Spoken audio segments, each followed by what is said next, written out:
We run this program in Indian Accent, where in 15 days I run my wine pairing in a regular format, wherein I purchase the wines, I sell them, and the rest of the days I have this thing. I have a schedule with different suppliers. Okay. So wherein, for example, if anyone wants to highlight a particular winery, and they get their budgets from the winery, and they have these marketing budgets back, since you can't advertise or anything. So we utilize some of that marketing budget and put out a pairing menu and exclusively run it in the restaurant.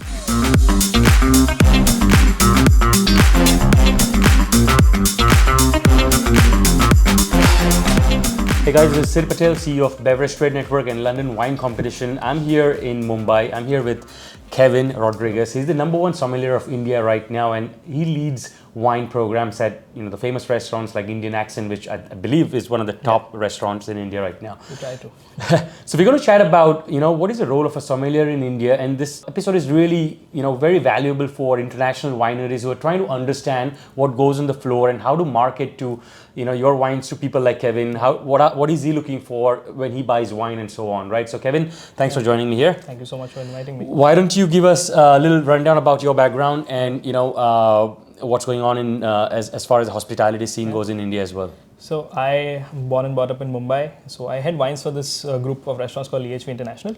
So we have restaurants like Indian Accent, Comorin, HOSA and Fireback.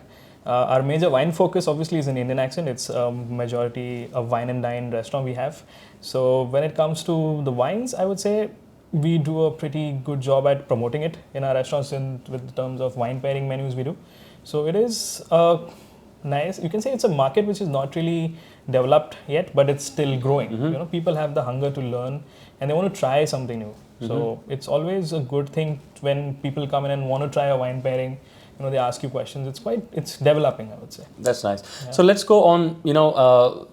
I think a lot of restaurants are trying to push wine and sales and beverage sales and this whole culture of overall beverage, like having a coffee after the meal, Armagnac or dessert. It's still new, right? Still new, exactly. And as the misconception, as a sommelier, you're responsible for a lot of other beverages, including tea. Yes. So I think we're going to overall, help other hospitality professionals maybe who cannot afford sommeliers in India yet.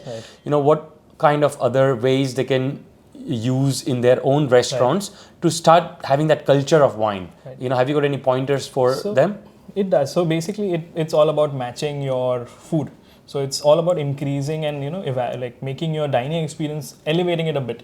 So when it comes to wines, I would say you can have an all-round wine program, no doubt. You can do that, and you have to cherry pick your wines majorly.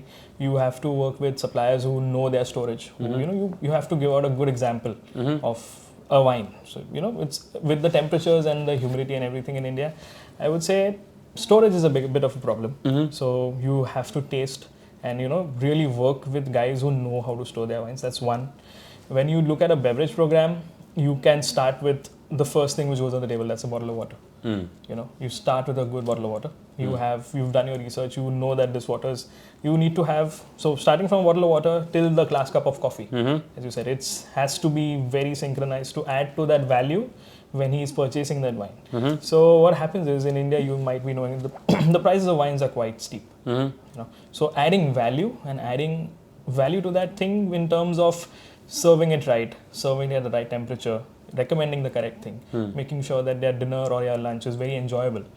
Offering samplers, offering tastings. That is one thing which should always look into it. In UK, US or overall mature markets, there is a lot of inbound inquiry. Like if I'm dining, I'll just know a little bit what I would want, and it's just in the culture. Like I'm going to have a glass of wine, and then maybe I'll change a different wine for that meal that comes, right? So my opening would be a sparkling, and it's just the culture.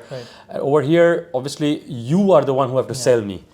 Right, so very different than me asking you what you suggest. Exactly. So your life is so easy there. Exactly. Right? So what are some ways you are approaching the consumer? So knowing your consumer is one important thing. Like for example, what I do is I always ask them a few questions. It seems a little intimidating. Can you give us an example of those questions? For example, when you say what kind of wine would you like? Is the first question. So they will say a white. Okay. So if you say a white, so would you like a dry white or something with sugar? It simplifies it. People perceive fruitiness as sugar, which is different. So if you ask them, that gives you a clear idea of what they want to have. Right? If they say sugar, so okay, you have Riesling, you have Sauvignon, Pinot Gris.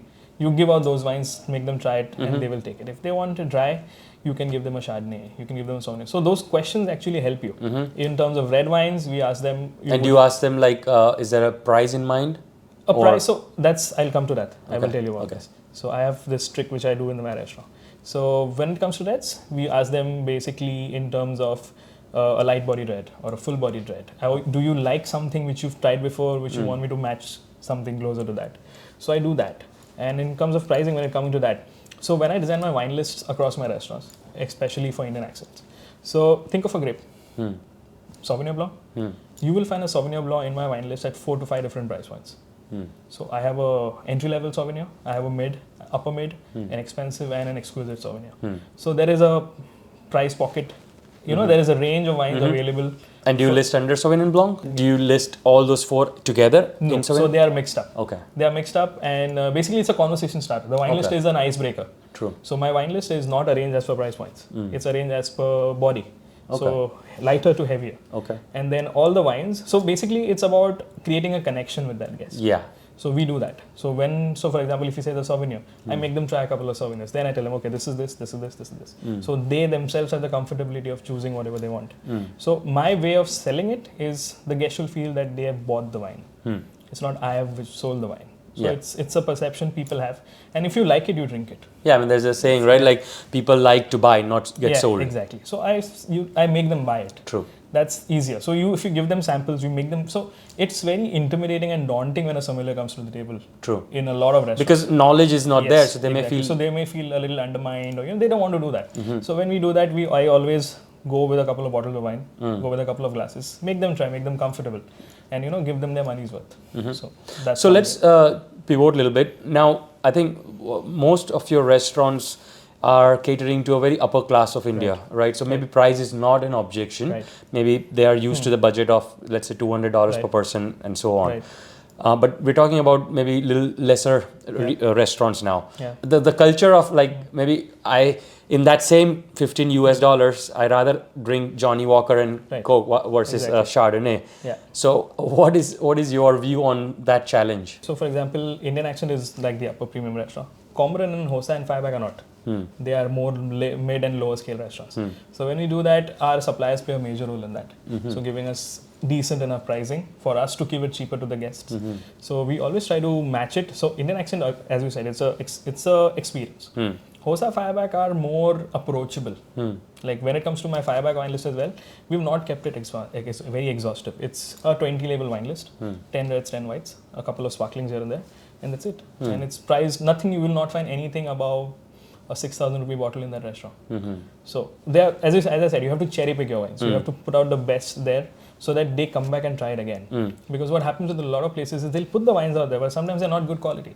Sometimes they're not stored well. Sometimes they're not the best example.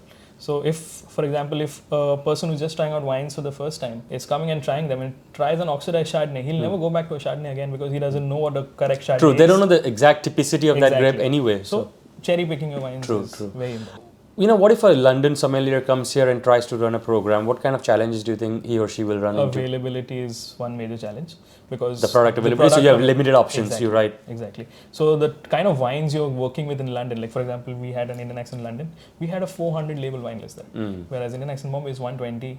Indian accent Delhi is 124. So the majority of stuff available there is very different based on the price points as well. Like you have so many wines which are so good and at a very good value. True. The same wine. So it's a very simple thing. Anything on the shelf in London, for example, if it's a lower end, it would become your mid-range in India. Absolutely, yeah.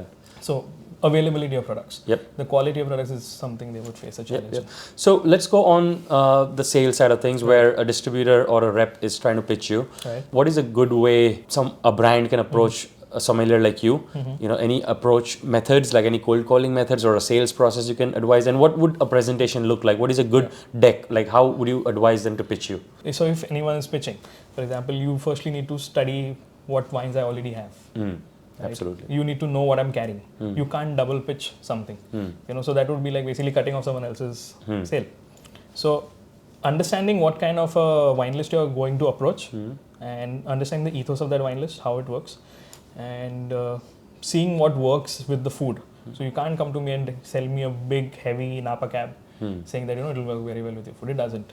So having a little bit of understanding of how my restaurant is, what my food is, and what my wine list is very important. What about support programs? Like, are there any other support programs that you think works in India? Like, if a winemaker or a distributor asks you, tell me 5 things I can do to help you sell more. We run this program in Indian Accent, where in 15 days I run my wine pairing in a regular format, wherein I purchase the wines, I sell them, and the rest of the days I have this thing. I have a schedule with different suppliers. Okay. So wherein, for example, if anyone wants to highlight a particular winery, and they get their budgets from the winery, and they have these marketing budgets since you can't advertise or anything. So we utilize some of that marketing budget and put out a pairing menu and exclusively run it in the restaurant. Okay. So it gives them an idea of displaying their wines to a larger group of people, and a lot of people see it, and these are the people who will go back and buy those wines in retail. So we can kind of do that, and whatever gets over. So if, for example, we have an X number of support locked, if that gets over, I buy the wines. So it's a win-win for both. So I also control my beverage cost. They get their awareness out. They get their you can say publicity for the wines out. So we do that. Give us a little insight about also the Indian wine consumer. Yeah. Like, what you've been in the game for long, right? So you've seen it evolve. Yeah. Where are we these days? Like, how educated is the Indian wine consumer? Indian wine consumer is really getting better. It's so much better now. Like you would feel people liked Rieslings, sweet wines. It's not the perception anymore. People want to try something better. People want to try drier styles. They would like to experiment with a lot of wines. And if you give them, for example, if I pour an Assyrtiko from Greece, they're not surprised. They would be drinking it because I do that. I kind of put one random wine in the pairing, which is a more talking point, and which lets me break the ice with my guests. Yeah. So I put all those a little few wines from my travels also. Nice. So for example, a Gruner Veltliner or a Blau Frankish, Yep. or a Santorini Assyrtiko, or a random wine, which will basically I can stand at the table and talk about them and get to know them, and so they can come back again. It's always that touch, that human connect. True. What are you buying these days? Let's say if which countries or which regions or grape varietals are popping, you think it's in a growth? Prosecco is definitely it's been a consistent one. True. Chardonnay has moved out a bit. Dry Rieslings are moving in. Okay. Dry Rieslings are really good. Merlots have been a favorite amongst consumers for the longest. Italian wines, a lot of Tuscan, super Tuscan wines. People like it. So even if you charge it's slightly higher, obviously. A price, when I told you, it comes to India, it becomes almost double. And by the time you sell it in the restaurant, it's almost 3 times. So people still would like to indulge in those, I would say. Maybe one closing note on your tips and advice for the young sommeliers of India. So I would say just study. By calling yourself a sommelier, it's not a glorious job. We are all, end of the day, we are on the floor serving people. So that's what the essence of a sommelier is. You have to study. You have to be knowledgeable of what you're offering in your restaurant and also what's not in your restaurant. And just be humble and just taste a lot of wines when any opportunity you get. And being knowledgeable is very important.